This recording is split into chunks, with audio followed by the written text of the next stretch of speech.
he has spoken on the topics faith, family and freedom in Cuba, Belgium, Brazil, Congo, UK and all over the USA to crowds from 14 to 40,000. International leadership speaker, trainer and coach. Author of Learn to Raw Leadership, Attitude Hack, Live a More Excellent Life, 5 Battle Strategies of a Victorious Warrior. 2021 President's Lifetime Achievement Award recipient. Founding partner of the John Maxwell team. Toastmaster International Speech Competition semi-finalist. Founder of Tell It Like It Is TV, ThatGuyRocks.com and ThatGuySpeaks.com. Creator of Story Power TV, Transforming Grace TV, and Leading Leaders Podcast. Producer of 4 TV programs and podcasts for Liftable TV and World Trumpet Television as well as multiple social media channels. Please help me welcome J. Loren Norris. Bullets flying, friends are dying, they're dragging bodies over the top of the hill to try to bring them back into safety. Everything they can do to preserve life.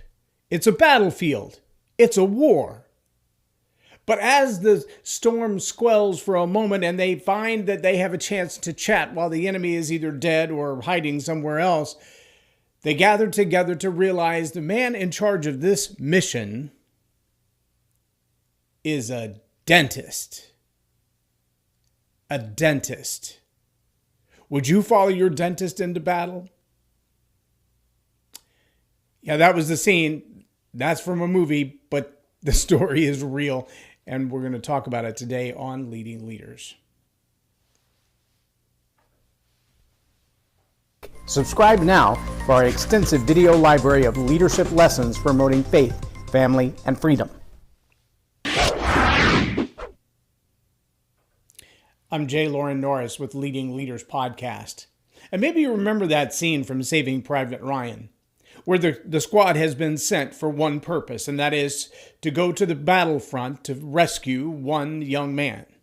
Because this one young man is the sole survivor of the men of his family. His dad is gone, his brothers have been lost at war, and mom shouldn't have to listen to the last one who died.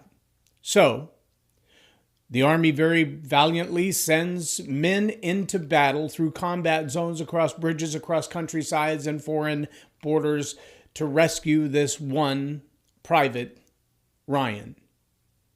And on the way to save him, the lieutenant who's in charge of this particular squad going to save Private Ryan, in a moment of transparency and genuine leadership, is asked by the people in front of him, before you were drafted to come to this man's war, before you were set in charge of us as our commanding officer in the battlefield, what did you do? And he said, I'm a dentist. Now, I don't know about you, but being led into battle by a dentist might give me pause. I don't think, although I love my dentist, Dr. Brett is a great guy, I don't know that he's the courageous, valiant warrior that I would expect to be the one to lead me into battle, to duck bullets with me, to charge the enemy, to slash the throat if need be in the middle of the night. That's not the one I would seek for that. But throughout the course of the movie, Captain Dentist stands up again and again and again, and he does the brave thing. He does what a leader is supposed to do. And really, that's what I want to point out to you. There are things that are expected of good leadership. Leadership done well. Leadership done well looks sacrificial. Leadership done well looks like the first one charging into the bullets, actually leading the battlefront. Now, for some people, they say, I want to lead from behind. We want to let everybody else kind of do the dirty work, so to speak. Let them be the bullet sponges. Let them charge down the barrels of the enemy's guns. We'll wait here so we can plan and strategize for the next battle, for the next skirmish. I guess at some point there's validity to that. That's why the generals stay in their Hummers, and the lower ranks, the younger guys, they go out with their guns. Those are different positions, right? But what is true leadership? When you're in the fight, whether it's the fight for your business, the fight for the family, the fight for your school, the fight for your culture, or the fight for your country, where bullets are literally flying at your head. Do you want the leader who's willing to sit back in the back and not really take any blows and not really pay the price that you're paying and consider themselves the leader because they are in command and they're telling you what to do? Or do you want the leader who's going to stand beside you in the toughest of the battles?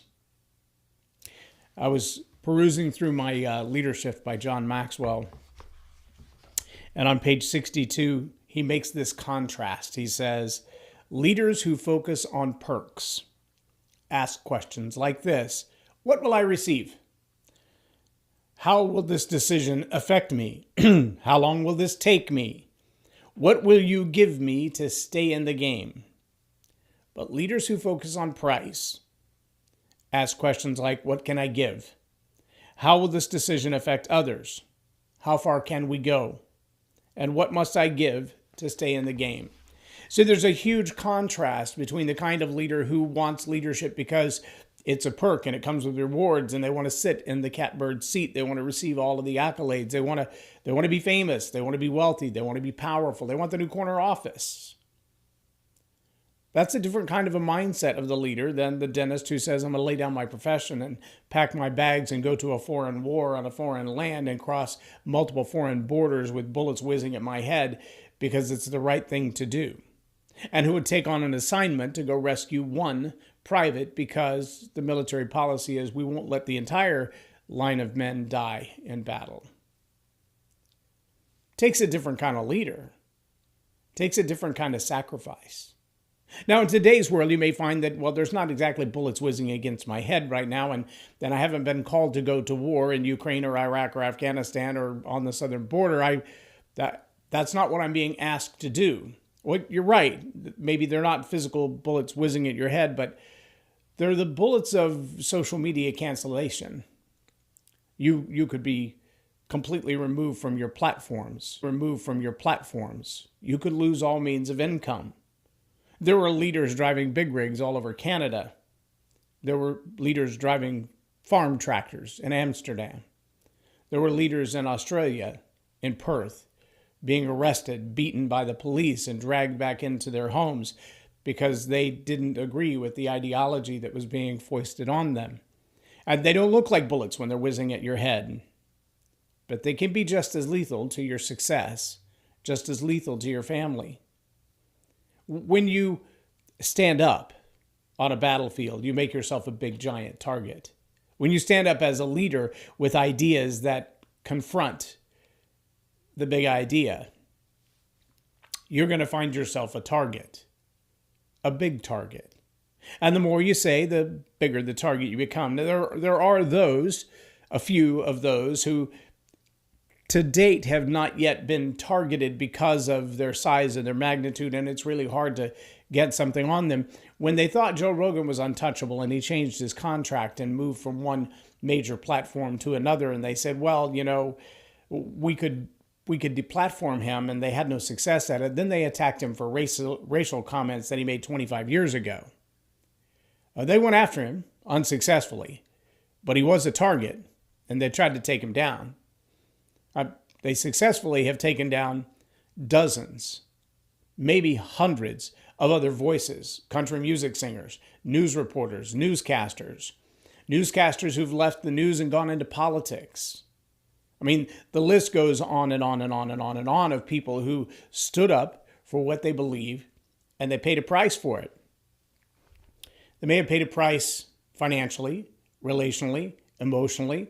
There are people, I was listening to an interview with Ice Cube the other day, and Ice Cube said, I can't even get a position as a guest on certain television shows that I've been on in the past, but since I began to speak my independent mind, they don't like my opinions anymore. And because they don't like my opinions, I don't get to talk. They won't put me in front of a camera. I can't be a guest on, and he listed 4 or 5 shows. And I'm not trying to make myself a target. I'm just trying to point out the fact that when you're a leader, you're a target. And if you're going to do leadership well, chances are you're going to be a target. You may well lose everything. There will be a price to pay for being a good leader, for changing ideas, for opening ideas up in the minds of others, for them to be clear on what the opportunities are, what the sacrifice will be, what life could be like. You're going to have to pay for that. You don't get to do that for free. Now, you may pay for that in the way of all of the sacrifices that you made to get your education, all of the lessons that you learned along the way to become a person of credibility and credential. You may pay the price in that way alone. You may pay the price in being blackballed by those in your own industry who will say, because of your beliefs, I will never do business with you again. I know of people whose email company shut them out of their email, whose ability to simply produce whatever information, content, products, or services they're offering has been shut down. They've been throttled. Their distribution is gone. Their ability to advertise is gone. Their ability to produce their content is gone. Their ability to reach the customers they already have is gone. I know when I first got into this arena, I remember it was at the turn of, of the Facebook boost versus advertising. Boost way back when was the ability to actually put a little something on your Facebook personal post, not your fan page, not your business page, just your post, and get a few extra people to say it. You could do it for a couple of bucks. It was no big deal. It was just kind of a trial thing. And there was the ability to do what was called a lookalike list. So you could figure out who your friends were and then ask Facebook to create a list to advertise to people who are just like your friends. They think like your friends. They see the same movies as your friends. They read the same books as your friends. They go to the same places as your friends. And you don't know them, but they think like you. And so Facebook had created an algorithm to find other people who think like you. And for a couple of bucks, you could tell all of those people, 2,000, 10,000, 100,000 people who think like you, what your thoughts were. It was a pretty effective system at gathering the list of people who think like you. Now that same algorithm looks for people who think like you, and sometimes it makes friend suggestions, and sometimes it makes connections, and sometimes, like a company I read about yesterday, the owner of the company made some comments that were not approved by the social media, and the bank didn't just close his account or the business's account. It closed the banking account of every person directly associated with them, everyone who worked there, and all of their friends. Yeah, happened to the truckers in Canada too. They didn't just lose their ability to speak in front of the Congress or in front of the Parliament. They lost their ability to have a livelihood. Banks foreclosed on their business loans. Banks refused to release the money that was already in their possession. The GoFundMe that was raised to fight their legal battles to supply them with cash flow while their businesses were not running, confiscated. The second time, confiscated, threatened with legal action because another company said, we'll collect money for them. It could cost you everything to be a good leader. It might be bullets whizzing at your head. It might be being sent on a mission that, for all intents and purposes, looks like a guaranteed death march. It could be that if you're going to stand up for what you believe to be true and speak out coherently about what you believe to be true, that you'll be targeted in your business through legal means. The Department of Justice apparently is not above hunting down people they disagree with and finding some way to charge you. There's an old phrase, I don't even remember where it originates, but the phrase is, show me the man and I'll show you the crime. The concept is this: if I don't like you, I'll promise there's something you've done that breaks a law somewhere. And if I can find that break, that one thing you've done wrong, because nobody is perfect, then I can exploit that one thing and put the pressure on you to stop doing what you're doing. I will silence you by threat if I can't silence you by truth. And there have been movies made about, there was a Bruce Willis, I believe, was the character in a movie. Maybe it was Liam Neeson, whose son got wrapped up with some bad guys in college or in a job and ended up in possession of all kinds of narcotics, although the kid had never been high in his life, never done drugs, it wasn't his thing. Now he's in possession of these narcotics, and the only way that he can be freed from the lifetime of torture in prison is if dad does a deal for the DA and the DEA. And if he's willing to do this deal, then he can clear his son's name. But in doing the deal, he puts himself in harm's way, not just with the legal aspect, but with the criminals who want their drugs back. And that's the premise of the whole movie. Well, these ideas don't come out of clear blue sky. Somebody has thought about the idea of using the leverage of your child, your siblings, your family, in legal threat against you. They've thought of that as a way to silence you. Either you'll shut up or I will prosecute your children. Either you will shut up or I will put you in jail if you don't let me prosecute your children. Mike Flynn, you might read up on his case, General Flynn. Same kind of leverage. Either you will do what I say, you will comply, or I will threaten you. Leadership done well means that people are going to notice you. You're going to be out front. You're going to be in the middle of the battle. You're going to be doing things that the enemy doesn't like. And what will surprise you today is exactly who the enemy is. And when leadership is done well, it may well cost you everything. There will be a price to pay.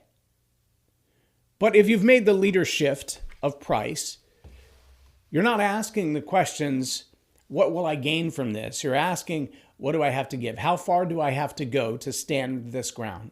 How much will I have to give up? What am I willing to sacrifice? And you've already asked the question of your friends and your family, are you willing to go into this battle with me? You know, when the mission came down and the lieutenant was told, take your team and go find Private Ryan, there was a whole lot of questions that happened. There was a whole lot of people going, what? Why? Why would we do that? Oh, I thought we were here to fight a war. Why are we on a one-man rescue mission? There are hundreds of thousands of men dying at our left and right. This makes no sense. And eventually, the lieutenant, the officer said, we're going to do what we're told to do. We're going to do what we're supposed to do because there's a greater cause behind it than possibly we understand. That's good leadership. I'm going to charge forward to conduct this mission, and I hope that you'll go along with me. And it took a minute for them to get buy-in together. But when they got buy-in, they charged the enemy. They watched their friends die. They came through in the very end, and there wasn't much left of their little team. And I remember, if I remember correctly, it's been a long time since I've seen the film, one of the last things said as the lieutenant is dying is, a lot of men have died to send you home. Earn this. Live up to it. Man, what a statement. How many of us as leaders can look right now at the lives that we've impacted, the people that we've been around, and said, could we say honestly, if someone said to us, there's been a lot of sacrifice made for you to be in this position, earn it, live up to it. Could we look right now and say, I have? For all the sacrifices that have been made up to this point, for all the decisions that have been made so that I can stand where I stand, for all the ideas that have been laid bare, for me to be where I am today, have I earned it? Am I living up to it? Has the sacrifice they made been worth it? If you can look in the mirror and honestly say, I'm not sure. I don't know if I've earned it. I don't know if it's been worth it. Then maybe you should ask yourself, are you willing to pay the price that someone else will have to earn? Are you willing to make the sacrifices, whether it's the loss of your income or your freedom or your life? Are you willing to pay that price to lay the groundwork for someone else to live free? Those are tough questions. But I'm telling you right now, leadership is not free. Just like freedom is not free. Somebody's going to pay the price. My mentor, John Maxwell, got it from his father, who said, you can pay now and play later, or play now and pay later, but either way, you're going to pay. There is a price to pay for leadership. Are you willing to pay it? Leadership done well may well cost you everything. What are you willing to pay for the leadership influence that you have right now and for what you will have in the future? That's a question you got to answer. I'm Loren Norris with Leading Leaders Podcast for Tell It Like It Is TV. Have a blessed day.